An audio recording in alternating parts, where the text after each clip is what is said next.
Sir people party बड़े जलसे कर रही है, नून लीग बड़े जलसे कर रही है, पीटीआई को इजाज़त क्यों नहीं दी जाती? अभी पीटीआई ने वर्चुअल पे सोशल मीडिया के ऊपर और जलसा किया और लाखों मिलियन उनके व्यूज़ हैं और नेट स्लो हो गया। ठीक है, आखिरकार हमारी जो गवर्नमेंट है इतनी सुस्त रवि का शिकार क्यों है, क्यों डरी हुई, किस चीज़ का डर है पीटीआई से?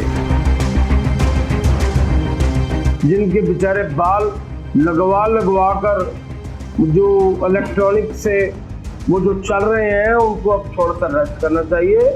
बड़ा पैसा उन्होंने बना लिया अपनी फैमिलीज के लिए, बच्चों के लिए। They are living like a princess prince. बात यह है कि बस करें, अब मेहरबानी करें, नए लोगों को आगे आने दें। बिलावल वन ऑफ देम, इनको थोड़ा सा कुछ होश के राखों लेना चाहिए, कुछ ख्याल करना चाहिए। खान साहब मुझे बताएं कि पीपल पार्टी के काफ़ी सीनियर रहनुमा भी हैं, लतीफ़ खोसा साहब, और काफ़ी देर से पीपल पार्टी में हैं, गवर्नर भी रह चुके हैं। आखिर वो क्यों छोड़ गए हैं पीपल पार्टी को? वो तो जरदारी साहब के बिल्कुल क्लोज थे, बिलावल साहब के बिल्कुल क्लोज थे। आखिर क्या वजूहत है कि अब लोग छोड़ना शुरू कर दिए? जो टाइम अब आया इलेक्शन का, क्यों छोड़ते जा रहे हैं जो सीनियर है?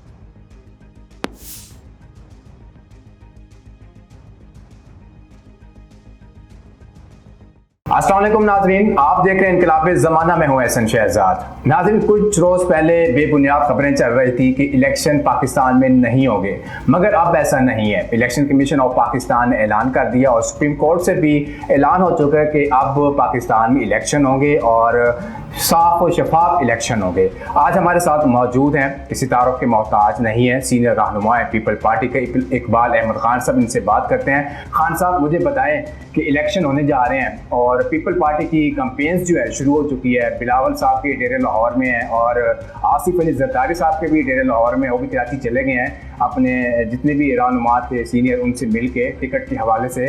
तो आप क्या कहते हैं कि इलेक्शन आ रहे हैं और पीपल पार्टी मैदान मारेगी या नहीं?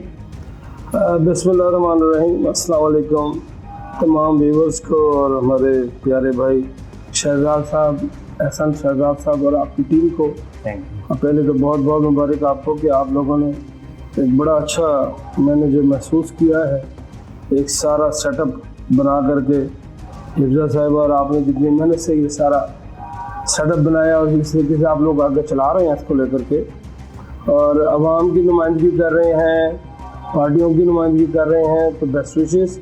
और पहला सवाल आपका ये है, जरदारी साहब चूँकि लाहौर में हैं और इलेक्शन की आमद है, इलेक्शन तो 1001% हो रहा है जी, अब इसमें तो कोई शक व शुबे की गुंजाइश है नहीं। और दूसरा ये है कि आपको भी पता है, आप चूँकि बड़े सीनियर सहाफ़ियों में शुमार होता है आपका, और कई प्रोग्राम्स मैंने आपके साथ किए हैं, मुख्तलिफ चैनल्स में भी किए हैं।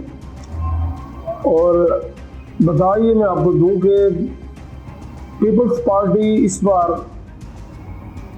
बहुत ही जोर शोर से पंजाब में अपना हक, चूँकि ये पाकिस्तान पीपल्स पार्टी की बेस है लाहौर और जुल्फ़िकार अली भुट्टो की बेस है लाहौर, और लाहौर जब कहते हैं जाग जाता है तो फिर पूरा पाकिस्तान जाग जाता है। बिल्कुल।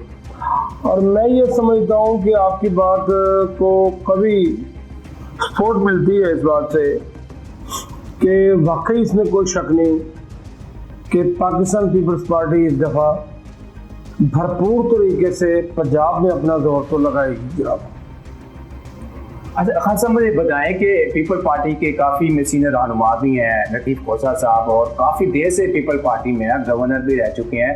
आखिर वो क्यों छोड़ गए हैं पीपल पार्टी को? वो तो जरदारी साहब के बिल्कुल क्लोज थे, बिलावल साहब के बिल्कुल क्लोज थे।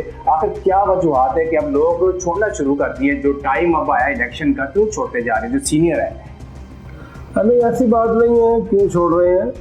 कई लोग कई पार्टियों को छोड़कर पाकिस्तान पीपल्स पार्टी को ज्वाइन कर रहे हैं और उसमें उनकी अपनी सोच होती है। अब ये इसका जवाब तो वो खुद ही देंगे कि उन्होंने ऐसा क्यों किया, लेकिन मैं ये समझता हूँ कि जो इज्जत और जो मुकाम उनको पाकिस्तान पीपल्स पार्टी ने दिया है वो पीपल्स पार्टी ने उनको शनाख्त दी है और बहुत बड़ी शनाख्त दी थी, और वो बहुत ही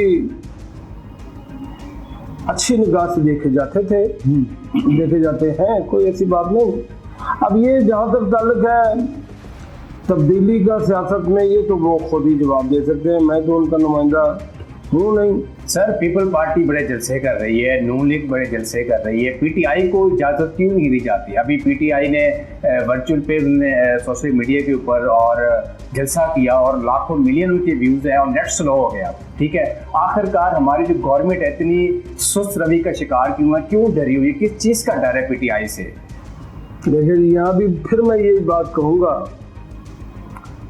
कि प्लेइंग लेवल फील्ड जो है वो तो सबको मिलनी चाहिए, सबको खेलने का हक है, और हमारा तमाम मुत्तफ़िक़ा तौर पर तमाम लीडरशिप का यही फैसला है।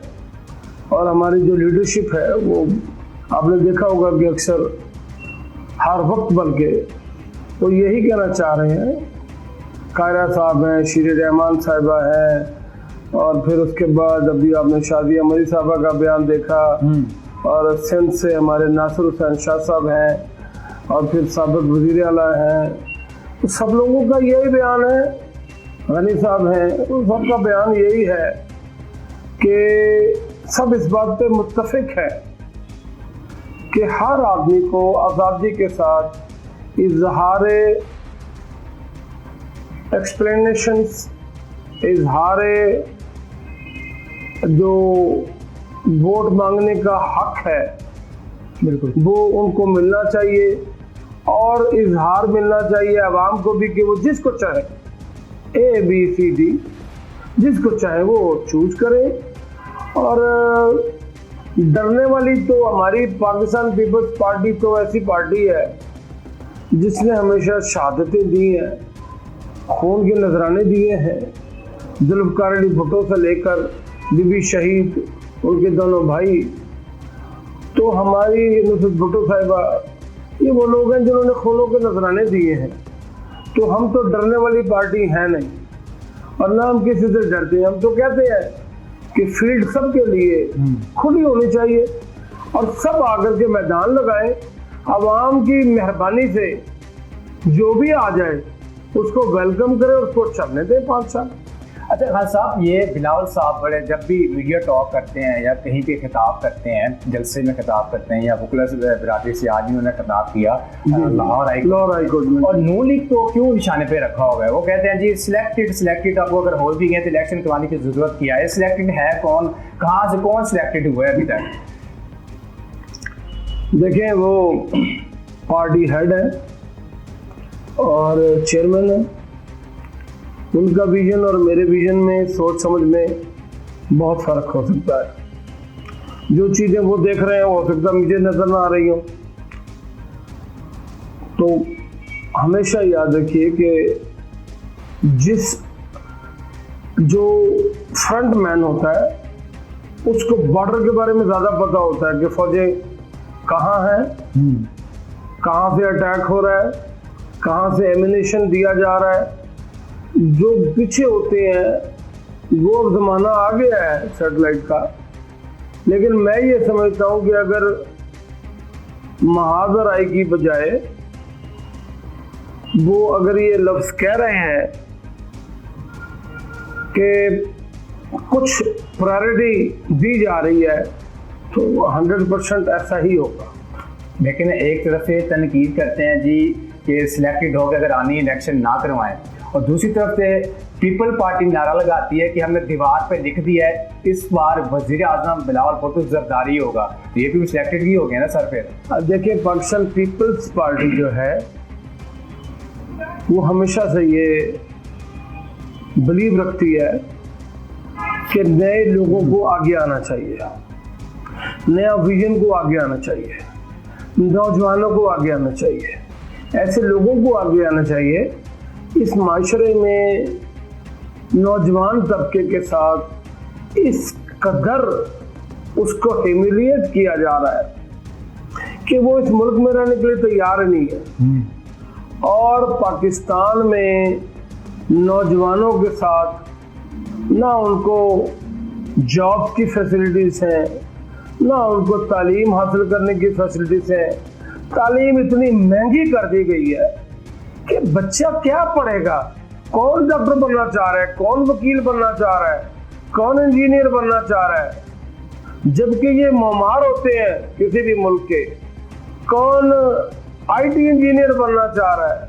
आप जरा इस मुल्क की औसत आमदनी और तालीम के अखराजात का अंदाजा लगाएं तो आपको ये जो बेरारवी नौजवानों में नजर आ रही है, ये हमारे माशरे में ये उन्हीं पॉलिसी मेकर्स की फराहम करता है जो आपको नजर आती है। असल में कोई भी बच्चा, कोई भी यंग बच्चा इस मुल्क में अपने आप को सिक्योर महसूस नहीं कर रहा, और वो ये महसूस कर रहा है कि बेचारा मैं अगर एजुकेशन के लिए जाता हूँ, मेरा बाप तो एक वक्त की रोटी पूरी कर नहीं पा रहा, 2 वक्त की रोटी पूरी कर नहीं पा रहा, तो वो कैसे तालीम का सारा इतना बड़ा खराजात अब करोड़ों में चला गया बजट तालीम का, लाखों में नहीं रहा। तो कितने शर्म की बात है। मैं ये पॉलिसी मेकर्स को कहता हूँ, उनके लिए शर्म का मकाम है कि वो इस कौम को किधर लेकर जाना चाहते हैं, कौन सी कौम को बनाना चाहते हैं। थोड़ा सा कुछ शर्म करें। हमारे बच्चे हैं, हमारे अजीजों के बच्चे हैं, हम उनको क्या दे रहे हैं। तो बात यह है कि इसलिए बिलावल साहब अगर इक़्तिदार में आ जाते हैं तो उन्हें इन बातों का अंदाजा बाखूबी है, क्योंकि वो भी इसी नौजवान तबके से ताल्लुक रखते हैं, इनके मसाइल को समझते हैं, इनकी परेशानियों को, बातों को समझते हैं। क्योंकि मैंने जो महसूस किया है कि अगर वजीर आज़म बिलावल बन जाएंगे तो कम से कम उनको यह एहसास होगा कि यार ये फैसिलिटीज जो अवेलेबल है किस क्लास को, हर बच्चे को वो अवेलेबल होने चाहिए। बेसिक जरूरियात, रोटी, कपड़ा, मकान, शेल्टर, कानून, तालीम, एजुकेशन, मेडिकेशन। यार ये हुकूमतों की जिम्मेदारियां होती हैं, कोई शेड्यूल होना चाहिए।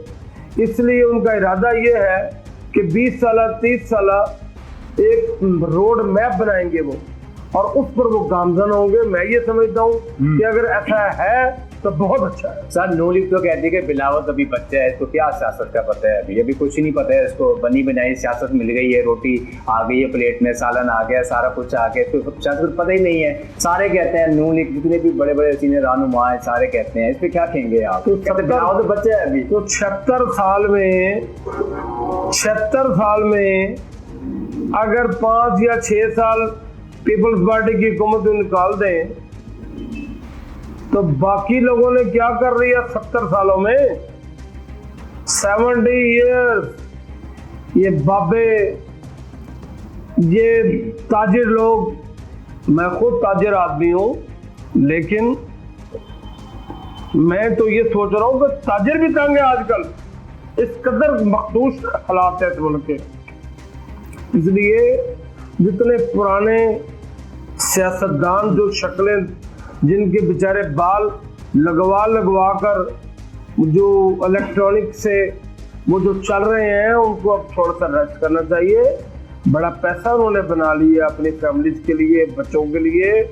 दे are living like a princess prince. बात यह है कि बस करें, अब मेहरबानी करें, नए लोगों को आगे आने दें।